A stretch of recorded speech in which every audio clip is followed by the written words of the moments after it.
আসসালামু আলাইকুম। এই যে দেখেন কিভাবে বাগানে আম গাছে উঠতে হয় দেখানো হচ্ছে ভিডিওতে। এই যে আমার ভিডিওতে আমার ছোট ভাই মিলন, সে গাছে উঠছে। সে খুব একটা এক্সপার্ট না, তারপরও ভিডিওতে দেখাচ্ছি আম গাছ থেকে কিভাবে আম পাড়া হয় তার পদ্ধতিটা। দেখতেই থাকুন। এই যে দেখছেন মাঠ, কত সুন্দর মাঠের পরিবেশ। এই যে একটা সাইকেল নিয়ে আম নিয়ে যাচ্ছে মাঠে। গরু চড়ে না, ছাগল চড়ছে। গরু বন্ধ করা আছে এই আমের সিজনে, আর সারা বছরই গরু বন্ধ থাকে। এই যে দেখেন ছড়, এই যে লঘি, যেটা বাঁশের মাধ্যমে যে জাল জাল দেওয়া আছে, এই জালের মাধ্যমে আমগুলা পাড়া হয়, এটাকে বলা হয় ছড়।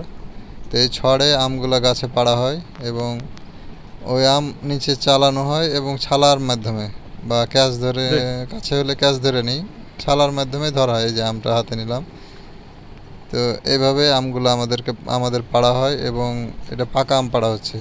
কাঁচা আম এভাবে পাড়া হয় এবং ছালাতে এভাবে ধরে তারপরে আপনাদেরকে কাঁচা ফ্রেশ আমগুলো ডেলিভারি দেওয়া হয়। বাগান ফ্রেশ আম নিতে ইনবক্সে যোগাযোগ করুন। ধন্যবাদ। আসসালামু